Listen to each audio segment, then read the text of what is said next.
I said, I will not be a widow. You will not die. You won't leave me here with these children.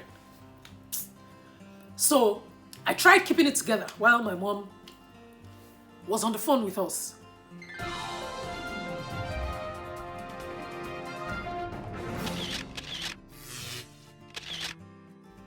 In an interview I granted recently, I was asked how my 2021 Valentine's Day celebration went. My response was that of praise and thanksgiving because February 14, 2021 could have been my first Valentine's Day as a widow. But God said no. He said no. So this video is one of appreciation to God for sparing my husband's life, my life, those of our children and other family members. I'm sharing this video first to save this memory, but also to inform, to educate, to inspire, to give hope, to enlighten.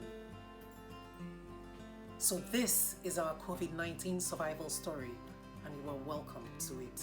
I'd like to describe everything that happened to us in the month of January this year as a rude disruption to an otherwise good start to the year 2021. And this is because on the 18th of January, my husband's COVID-19 test came in positive at about 10 p.m. And that's when a lot changed. That's when strength and courage and bravery and God's grace, that's when they all arrived my home. The year had really started well. The year had started well.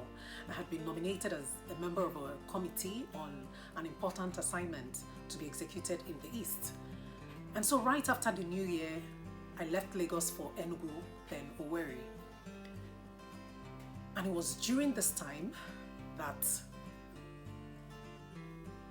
the devil tried. But you know how it goes. One with God is majority. And so we triumphed, but not without the fear, not without doubt, not without tears, not without sweat, not without thinking this is it.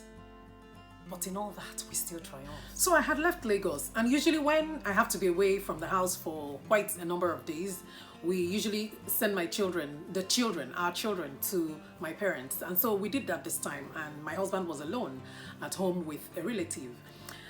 So I was busy there at the East. There was just so much to do. I mean, that story for an entirely different day. But I was really buried in work. So usually when I have any task to do, and this is not even about this assignment, when I have any job to do, whether it's a training I'm about to deliver, people who know me would know this. You will never find me eating. It's tough. One habit that I've always had is having things like fruits, but especially vitamin C. And so while I was at the East, I had the effervescent vitamin C, 1000 milligrams. So I would always take that in the morning before setting out for the job. And then I had fruits. I had all sorts of fruits in my hotel room.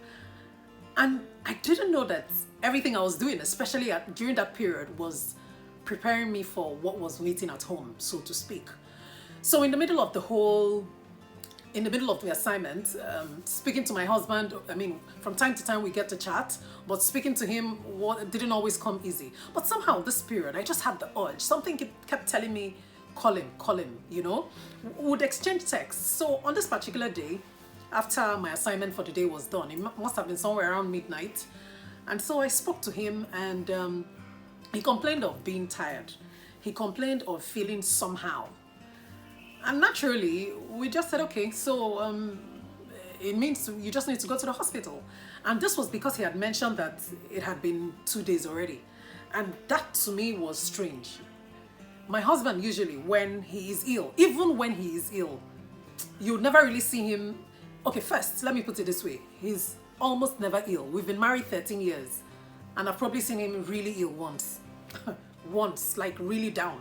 So, oh, I have a little bit of headache. Oh, I'm experiencing this. He'll check it out at the hospital. So, but this was different. Different because the guy was sounding weak. It wasn't him. And it had been 1-2 days.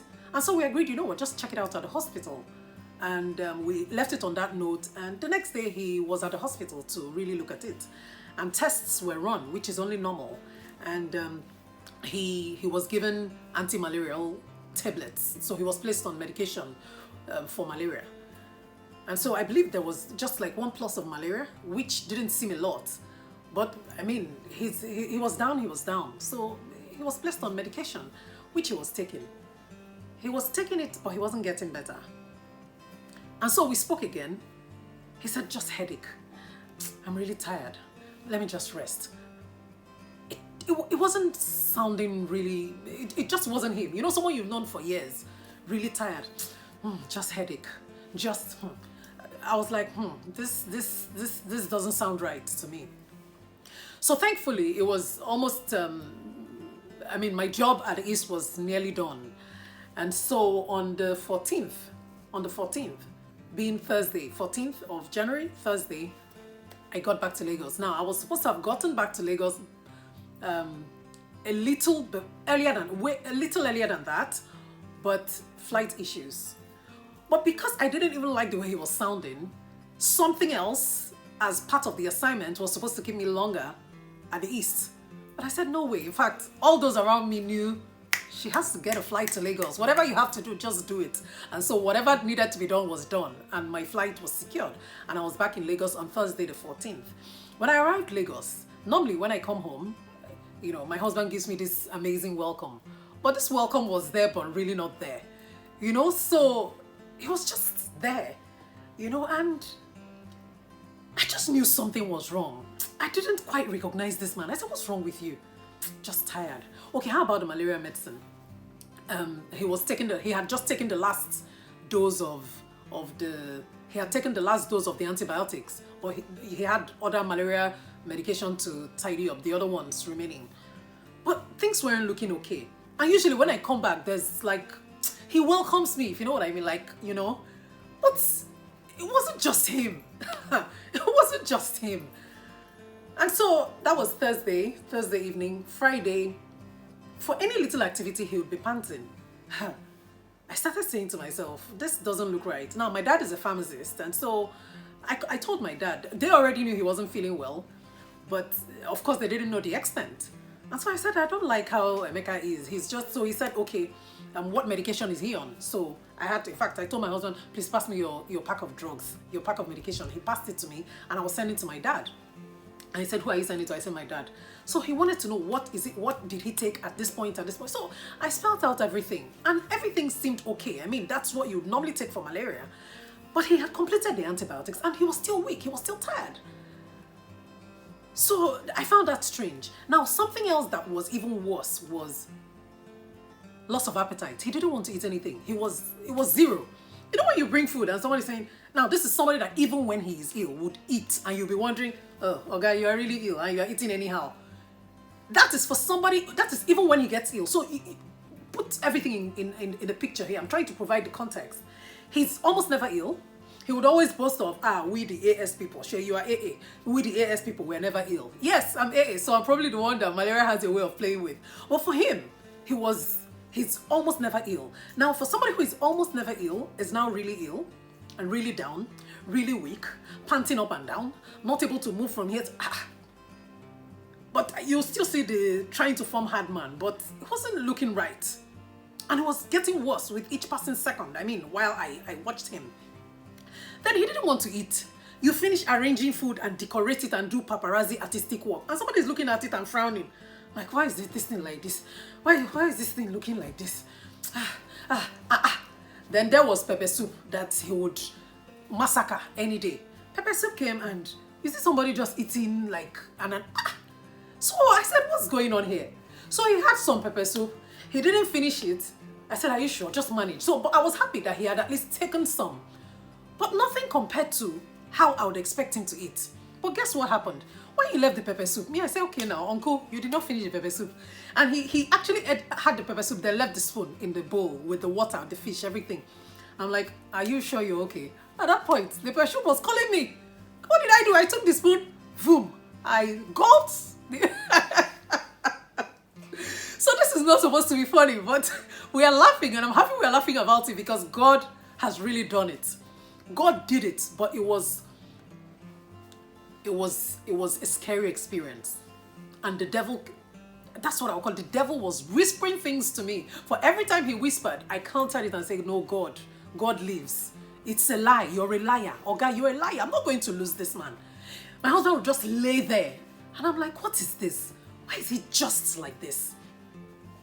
But the devil is a liar and God actually won the battle. And so I gulped the pepper soup, gulped it, ate the fish with the same cutlery, the same, hey, this action haunted me for days after his results came in. So usually whenever we, I don't like to use the word ship the children, but whenever the children are with my parents, whenever I come back, the first thing we do is we bring them. But because of what I met at home, we hadn't brought the children. So there was Thursday, there was Friday. Now on Friday, at some point, my husband he started complaining of his chest. You know, he said the pain had been there, but it was getting worse. Chest. So I should give him a chest massage. So he gave me, we have this aboniki, you know, like this hot mentholantum. That's what it's called. So aboniki, Nigerians, you know what I mean. So this big senior sister of Rob, he gave it to me to massage his chest for him. Now he didn't want it in this area. It wasn't like this area of the chest.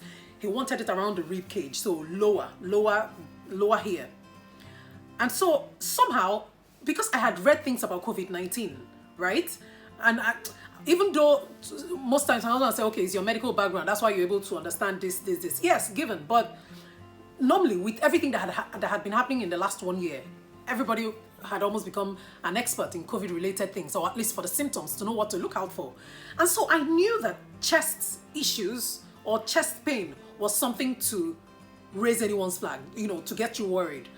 But I sort of got comfortable when he said, no, not my real chest area, just around the rib cage. And somehow I said, okay, this is not the typical area of COVID-19. Hey, little did I know, right? And so he gave me this mentholantum, and I took some and kept massaging him. I just kept massaging to rub the thing in. He wanted pressure. He would say, make it harder now, harder. I said, harder how? No, I'm not doing anything. So while I was doing, in fact, at some point, I experienced some shock.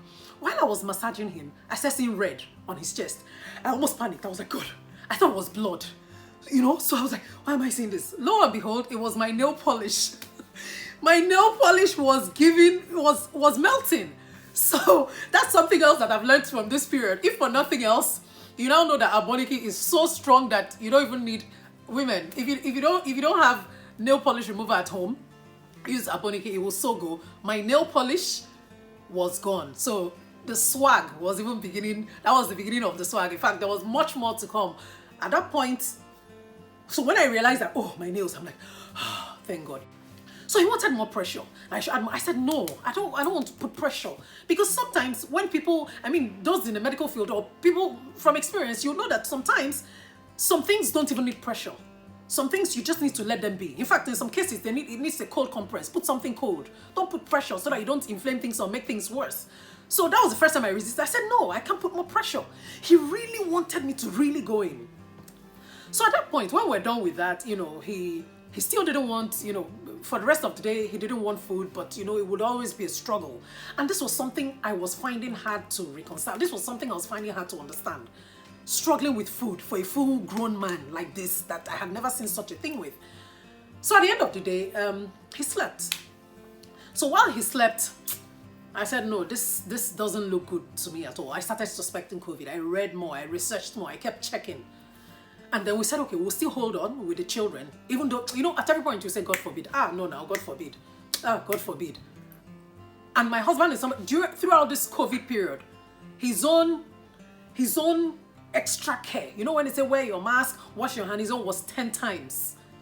I mean, for everybody, everybody had that indoctrination already. Wash your hands, wear your mask. Weren't letting our guards down, right? But for him, it was 10 times. His own was extra. It was strange to even imagine that being COVID. But with all the symptoms I had been seeing and the research I had been doing, it was really beginning to look like COVID. You know, but again, you now, for instance, his temperature was good. It was somewhere around 35 degrees Celsius, even lower than mine. You know, so those typical symptoms. So there was no temperature, there was nothing. And then he wasn't coughing. So somehow I said, okay, no, it won't be. You know when you tell yourself, no, it won't be. Then at some point you say, okay, should we bring the children back? Then we'll still say, okay, let's hold on. But I kept telling myself, God forbid, God forbid. When I started reading, when he slept, I started reading. I was saying, God forbid, it can never be. You know when you say it's not possible, COVID, how?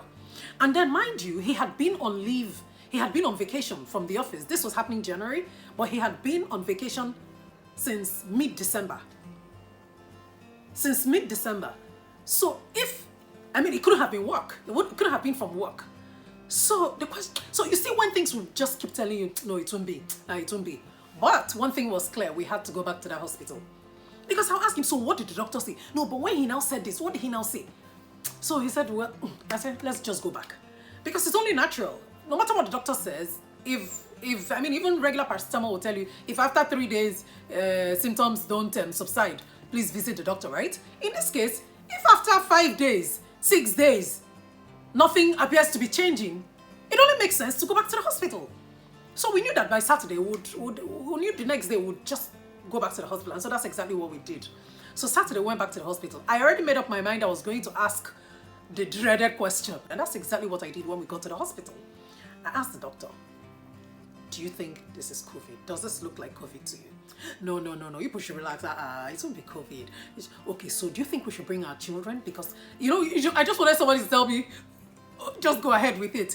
I was worried, but something still convinced me that no, it won't be COVID.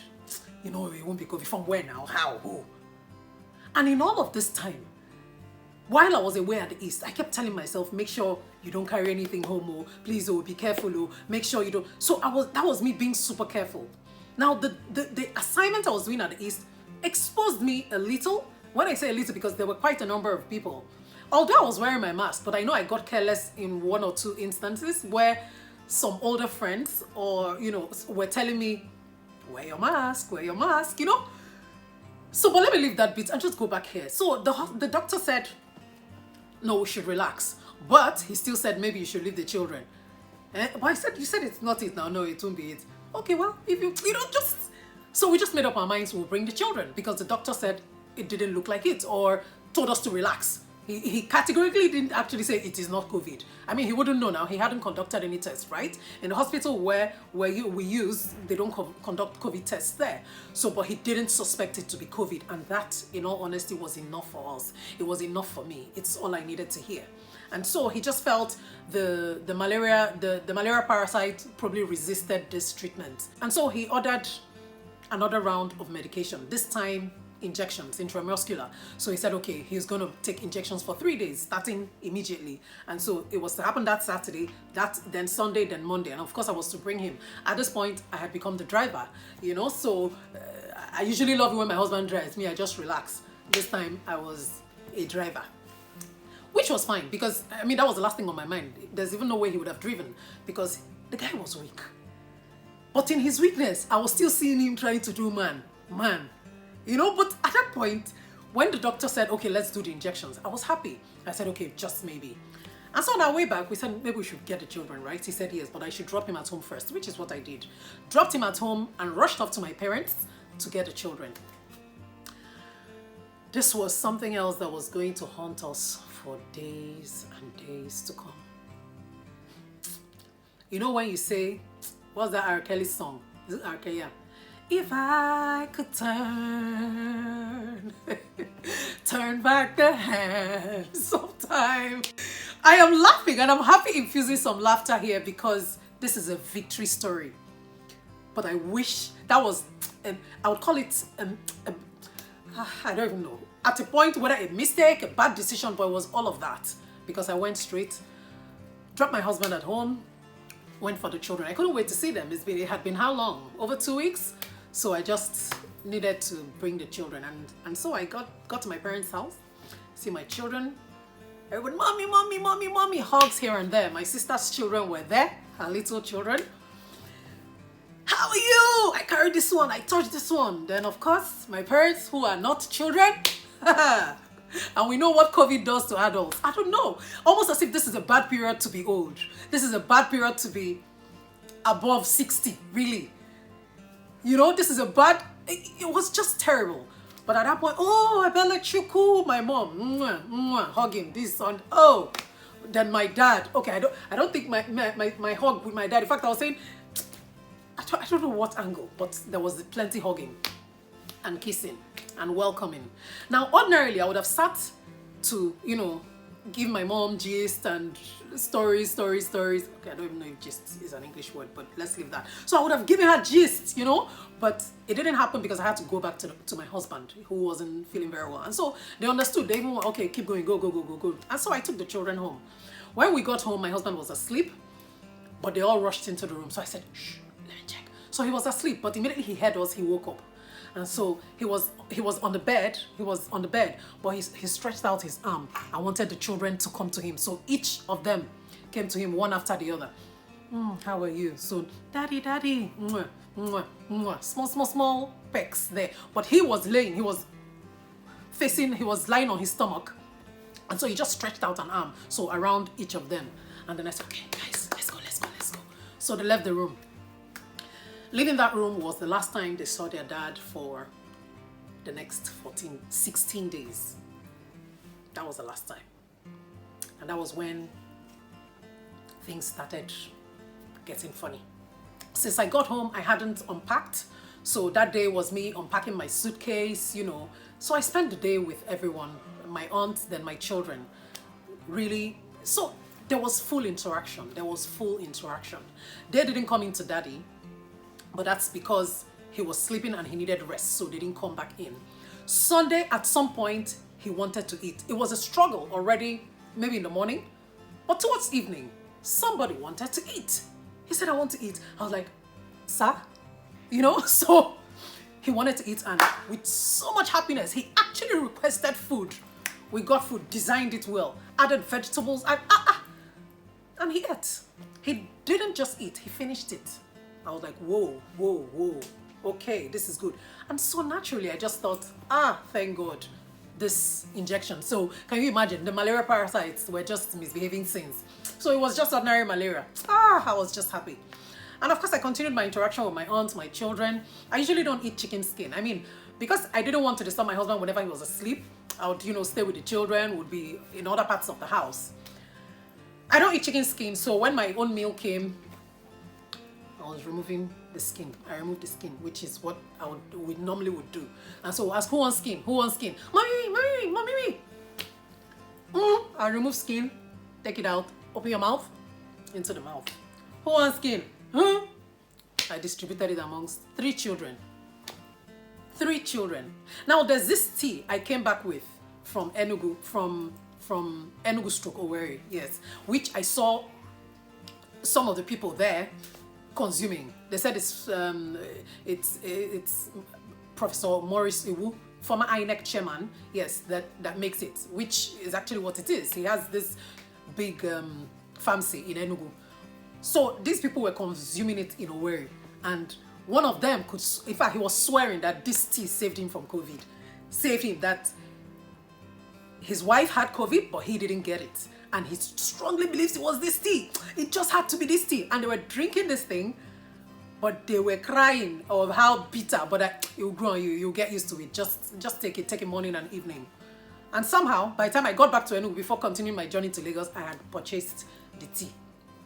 And I had started taking it in Enugu before making the journey to Lagos. Now, when I got to Lagos, when I met my husband, before this time, where I am right now, we had started taking the tea. I was telling him, this tea, I heard this is a tea of life. Oh, we're consuming it bitter as hell. Well, yes, hell is a bitter place. So bitter. But we're hoping that, whatever the efficacy, let it be what it has been claimed to be, or what everyone is boasting, well, what these people have said it is. And so we're just taking the tea. And my husband was enjoying it because at that point, that was something he was tolerating. He wanted something hot. So we had this tea. And so I was taking the tea that evening after distributing chicken skin. And from my own teacup, when you're sipping, I said, who wants? So we're having fun, myself and the children. I said, well, open your mouth. I'll put for them with a spoon. I'll put it. Oh, mommy, I don't want.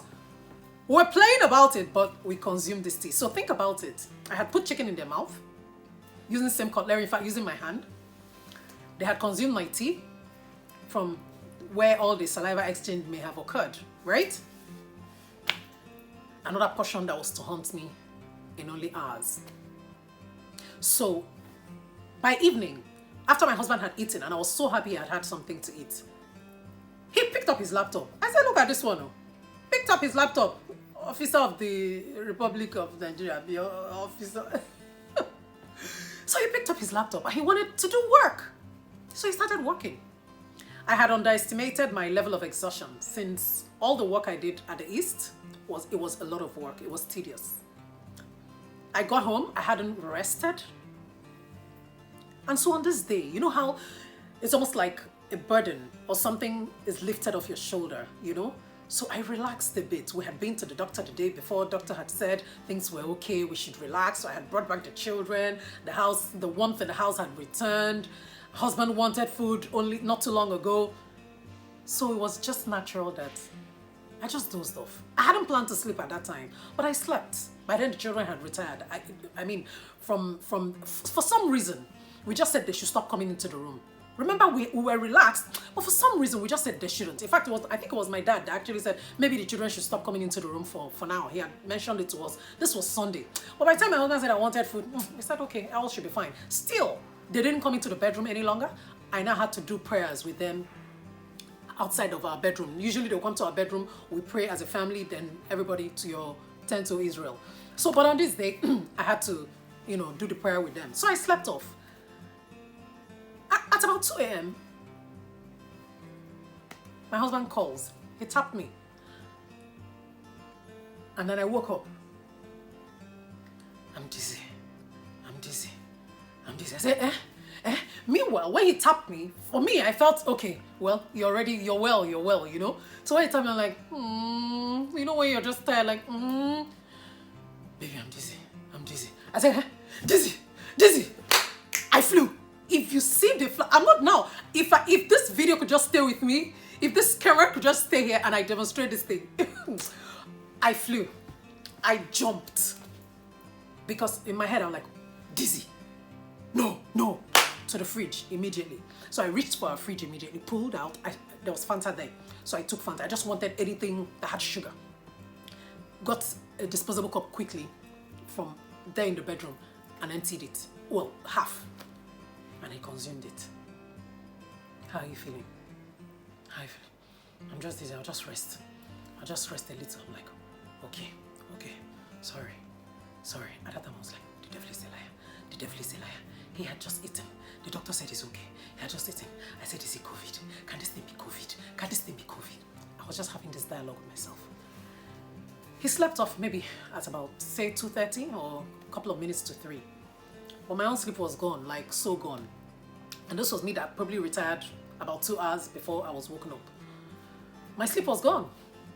I have my phones, then I have my laptop. Everything was out. You know when you're Googling one on this one, you're typing on this other side. I set up a mini office. I was dissecting the internet. I wanted to understand what is this. I typed all sorts. Symptoms of COVID. I had done that before, but now is dizziness a symptom of COVID? Can you have COVID without temperature? Can you have COVID without loss of taste and smell? Can this happen? I was asking all the questions.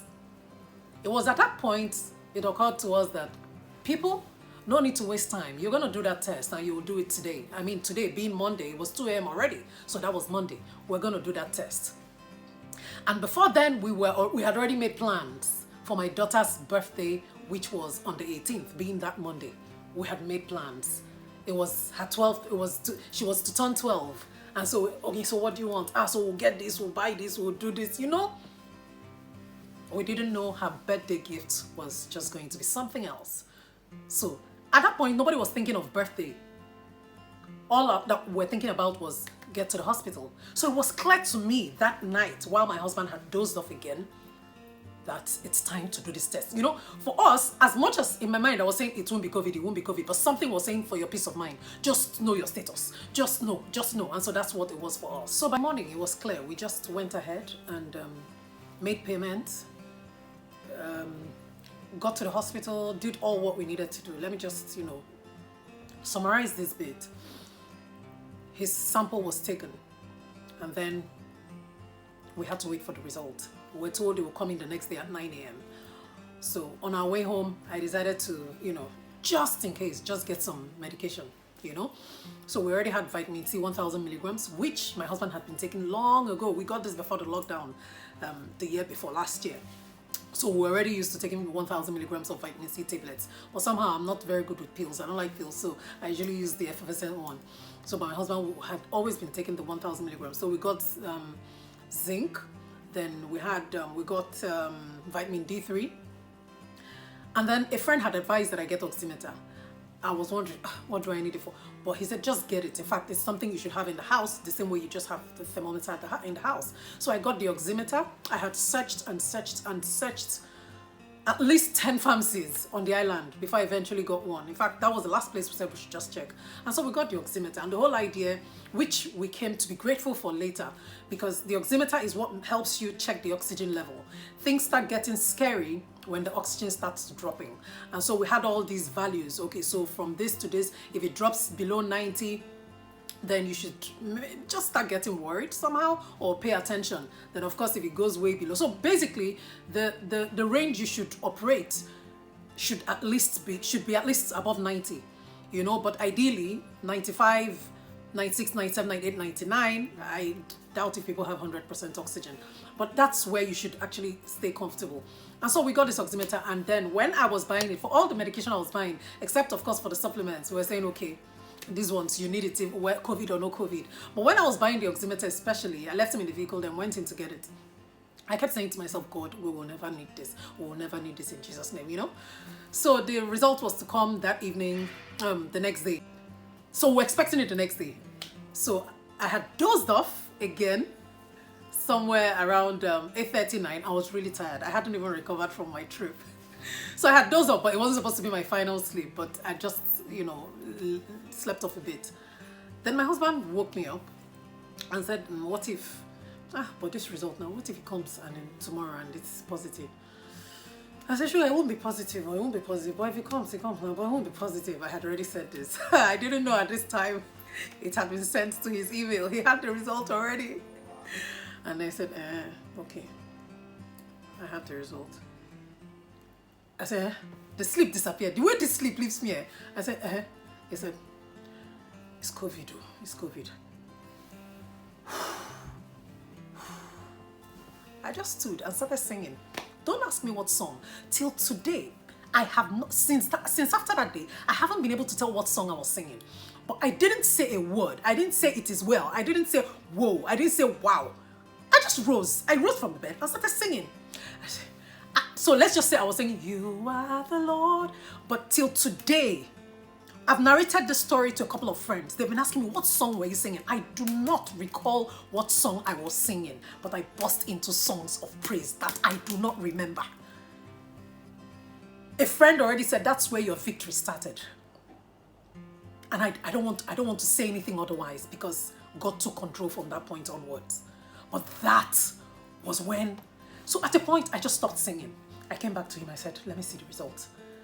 I just said, relax, Sheila, relax. I said, relax.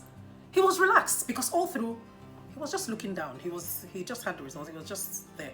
He wasn't saying a word. So the relax I was saying was actually me talking to myself, girl, relax, just relax. And at that point we said, whoa, it's what it is. This thing is here, it's here. So many things are going on in my head.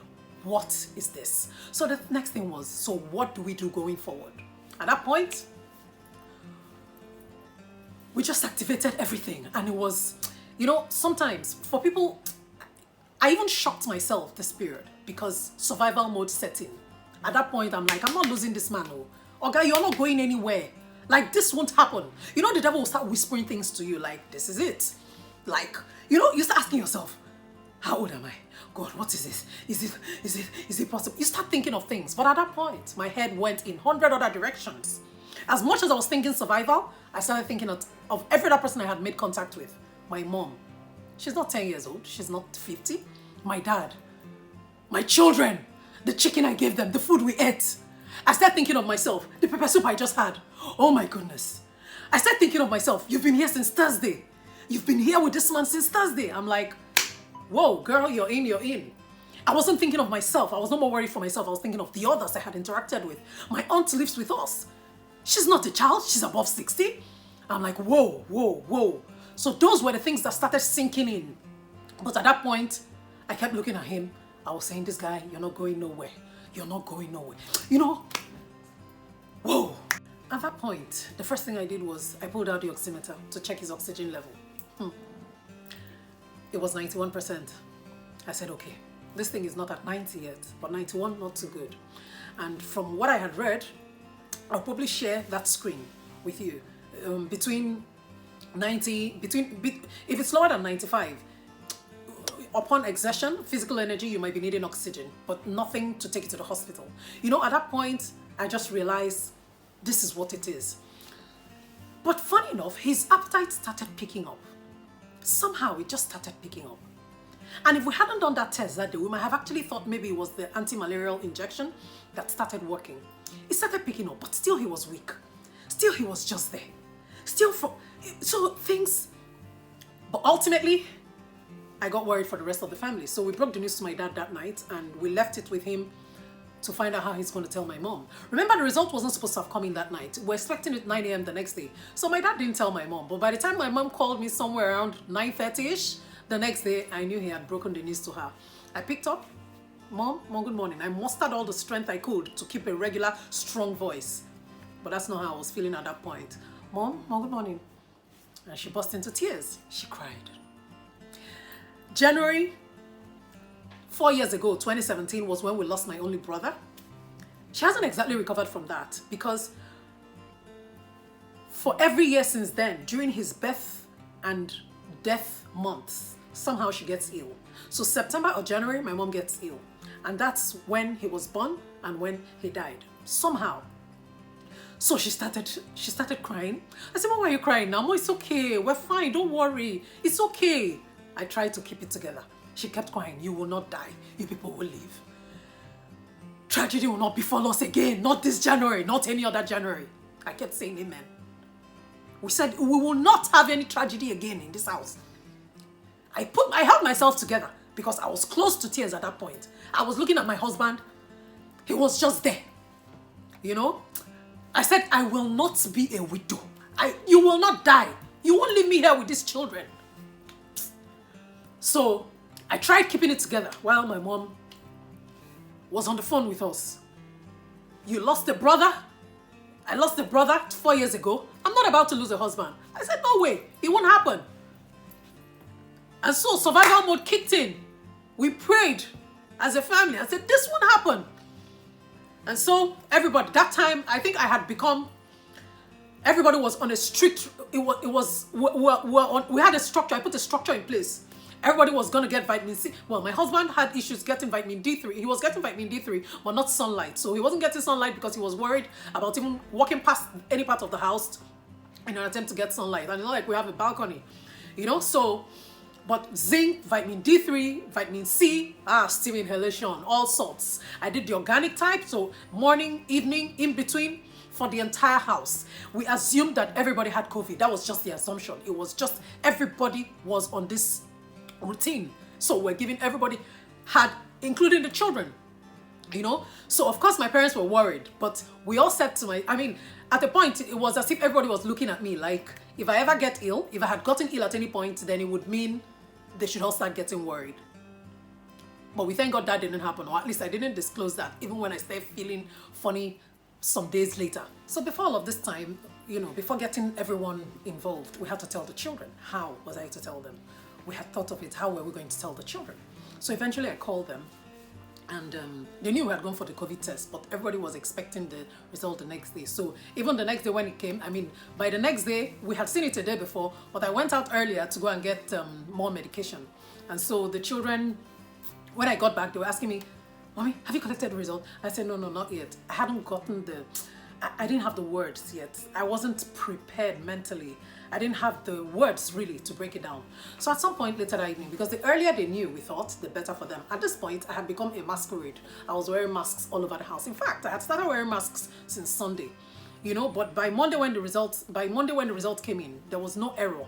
I was constantly wearing masks, even in the bedroom, everywhere. So I had to break it down to the children. And I would say breaking it down was the work of the Holy Spirit, because I don't know how that happened.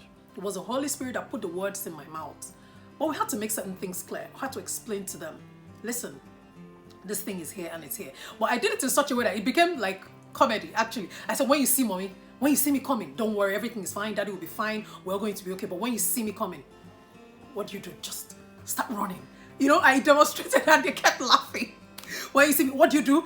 My son is just a drama king. He said, "Who just run like this? Who just do like this?" I said, yes. When you see me, just take off. So we wanted that.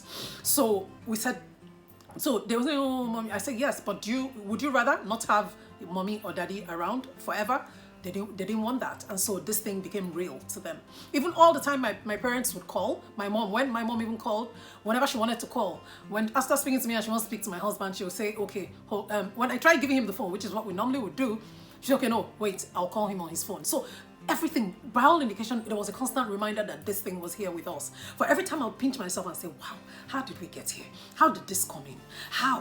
Where did he make contact? And then I kept saying to myself, see me that was away at the east, praying fervently and saying, God, oh, let me not take anything back home. I didn't know it was waiting for me at home. I walked right into it. So we disclosed to the children. I mean, my daughter, my second daughter asked, Mommy, so do you have COVID? I was honest enough in saying, I don't know, darling. I don't know. But to be honest, at that point, you know when you hope for the best but prepare for the worst, something had told me, Madam, you've been with this man Thursday, really been with him Thursday, Friday, Saturday, Sunday, today is Monday.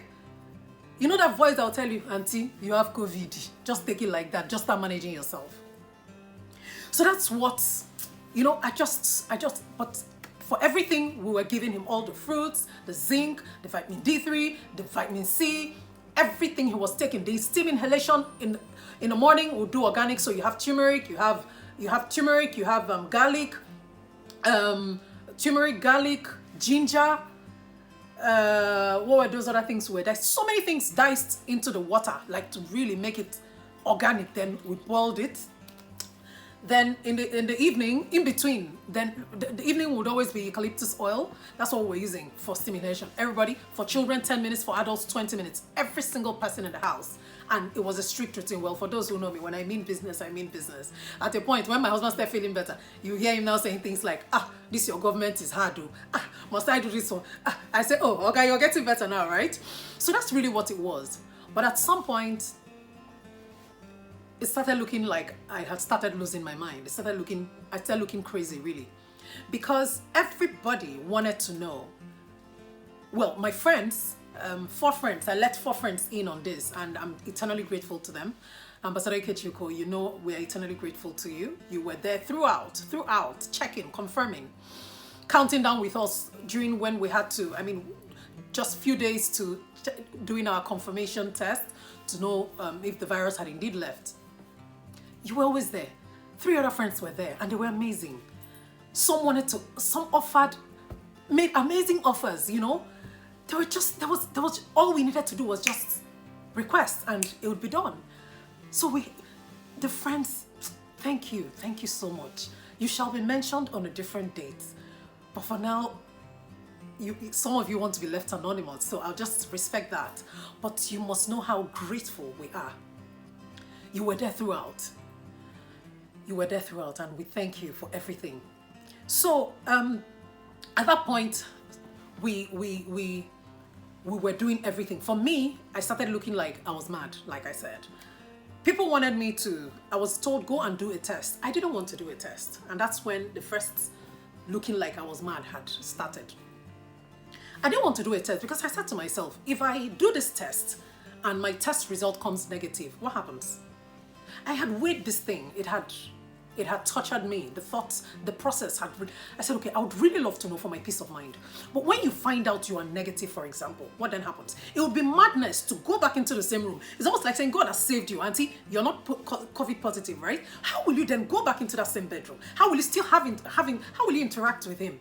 How will you still? It would be madness. And then, if you're positive, okay, fine, you're positive, right? But there was that chance that you just might be negative. Guess what? I didn't want to know. I just didn't want to know. I said, you know what? I'm not going to do this test. So at the point when people would call, usually before I say, okay, let me give it another, so that I don't get a false negative. Let me give it another 2 days. At a point, I said, I'm not doing the test. What? I'm not doing the test. Why? XYZ, this is why I won't do the test. Okay? Even my husband was shocked because he was waiting that I do the test. So I finally sure if I do this test and I'm negative, will I leave you here? No, tell me, I should leave you here. So when, we've lived with each other long enough for him to know when I'm in business or when I have my mind made up on something. So at that point, he could see that, okay, she wasn't going to do this. It was later, he explained to me how grateful he was and how eternally grateful he will always be.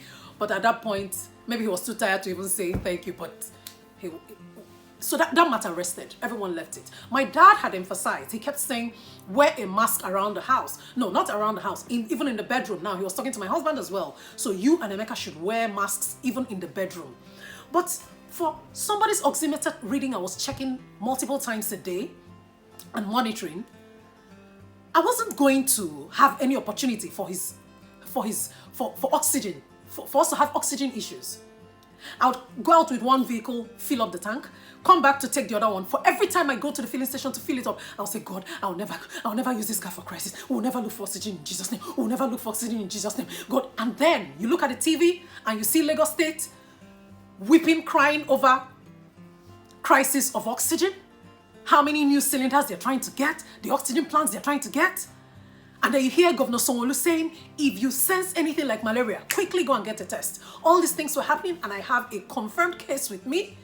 And then I was saying to myself, Ebele, you are deep in this thing. You've been with him.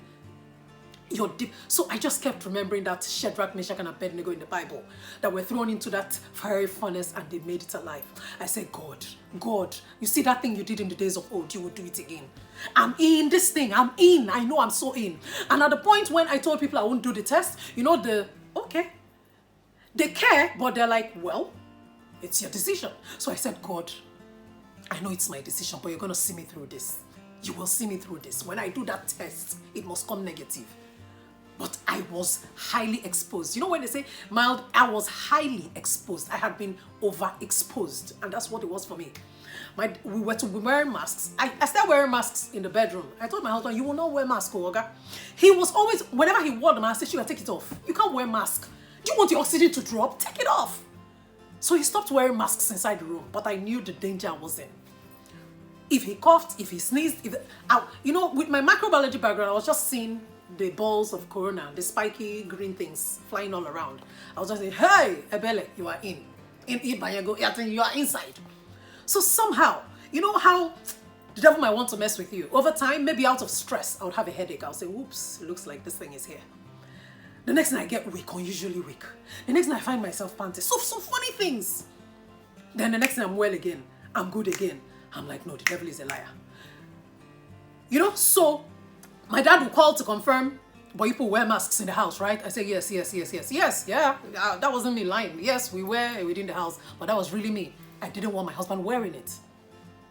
So to keep my sanity, my go-to place for every time I went to take my vitamin D3 was music. So I had my headphones on, connected to my phone, and dance away.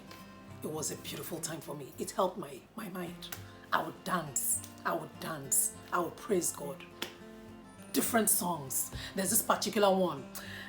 Mama Chukwu. Funny enough, it was my husband that sent it to me earlier in the year, not knowing this would happen. But I found solace in that song. There's this song. I was drained. Like God delivered me from so much. That was what the song was really saying. And giving praise to God even in advance. And that's what it was for me. And so at the end of the day, we knew it was time to do the test.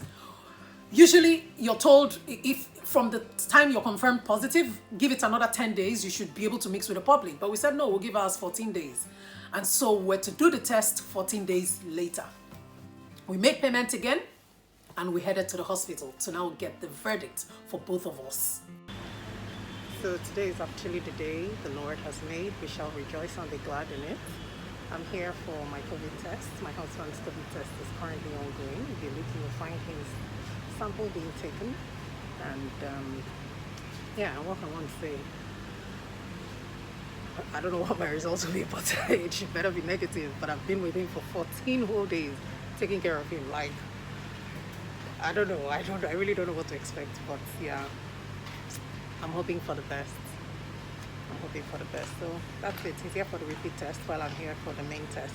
And it'll be negative, that I know. During this time, nobody was let into the house, nobody was let out. Our laundry team, the laundry guy, had been stopped from coming.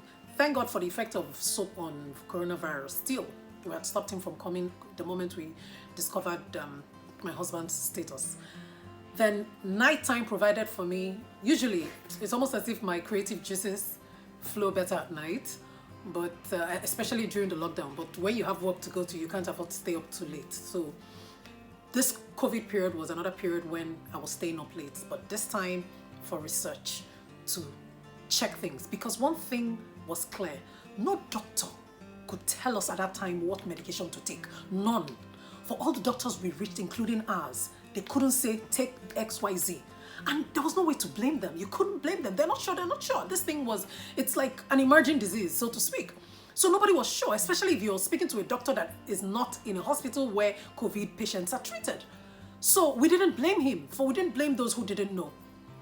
So that was when I had to tear the internet down, and my dad helped me. So 2 a.m., 3 a.m., my dad and I would be comparing notes. He'll say, Ebele, oh yeah, now you have to go and sleep. Go ahead, get some rest.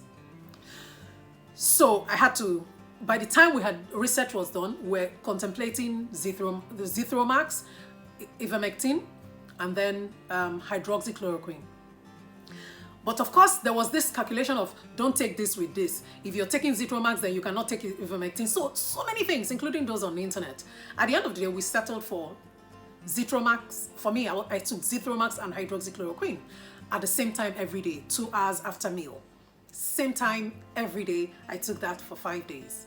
And then 2 days after I started taking my own medication, every other person in the house started taking ivermectin, because by then studies had actually revealed, recent studies had shown that, okay, there's a bit of indication that this might actually work.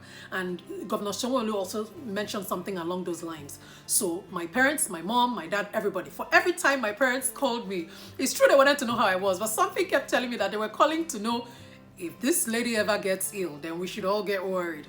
But thankfully, I was fine all through. Thankfully, everything was fine. But I was taking everything and taking all the both pharmaceutical and non-pharmaceutical interventions as though I already had it, just to be clear. You know, so it was also funny because around the same period, we started hearing things. On CNN, there was this video, there was this documentary, something like that, where women who had lost their husbands to COVID were in a Zoom meeting and were sharing their experiences. I looked at it, I said, this will not be my story. I will never share this experience. And so I'm grateful to God that today this experience I'm sharing is that of victory, that of joy, that of thanksgiving, that of praise, that of life. And that's the prayer for me, for you, for everyone else who might be going through something similar. God will see you through. Stay strong. Keep hanging in there. And I'm not praying that this comes to anybody, but the truth is, realistically speaking, we just never know. Keep washing your hands. Keep following protocol. Keep following safety protocols. But we will always come through. Not just COVID. It's COVID today. Who knows what it will be tomorrow? It doesn't have to be a virus. But may God constantly see us through. It was just funny. Around the same period, I had weeks before that time, we had lost a member in the committee I belonged to.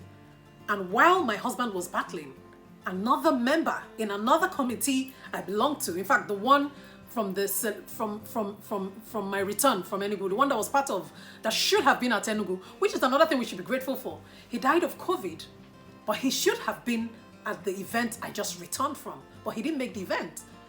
And the funny thing is that both people who died, both men, bear the same surname. It's an Igbo surname, but the surname means death is wicked. Can you even imagine that? And so we give God all the glory. We went for the test. The results came at about 9 p.m. on the 18th. On the 1st of February, it had been 14 days since the 18th when he tested positive. 1st of February, we went for the test, and boy, it was screaming, it was shouting, it was joy, it was jubilation. We hugged, we kissed. It was beautiful, and we give God the glory. So it's on that note that I'm going to say, people, please. It's true that Lagos might be the epicenter. Things are getting better, and we thank God for that. The vaccines are here. We thank God for that. Now, this is a good time for the older people to say, yeah, now it's our turn. Because right now, they are getting the vaccines first for understandable reasons. Yes, please, go ahead. My parents are happy. Please, please, please, you guys, get those shots in your arms. Ours will come. But while we wait, and while you wait to get your own shot in your arm, please, let's keep maintaining, adhering, abiding by all the safety protocols that have been laid down. We know them all. Wash your hands. Maintain social distance. Wear your mask. I posted a video recently. Somebody said, wear your mask. I said, hey, that was 3 months ago. But you know what? I know better. Nobody will tell me about mask this time around. So do all of those things. COVID, if you have symptoms of malaria, just check it. It's better to be safe. Don't say to yourself, well, there's no temperature. My husband's temperature was low. Don't say loss of taste, loss of smell. Those things are intact. You haven't lost any of those senses. My husband didn't lose any of those senses. Don't say, well, my cough is not dry. My husband wasn't coughing, but even when he did, it was phlegm producing. So it was a productive cough, okay? So just stay away from smoke. If you already smoked, the best time to have stopped was probably years ago. The next best time to stop is now. You might want to leave that because COVID attacks the lungs. If it doesn't see the lungs, it goes anywhere else, which is why if you have an underlying illness, it also attacks you. But let's stay safe. We won't lose more people this year. The vaccines are here, but before they get to us, we should do what we must.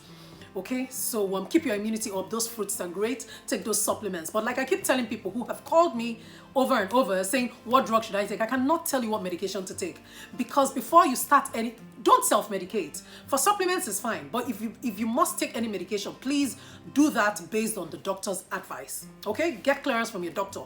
Not just any doctor, one who has your medical history. Because you hear things like this drug might have cardiovascular effects on cardiovascular function. In other words, your heart.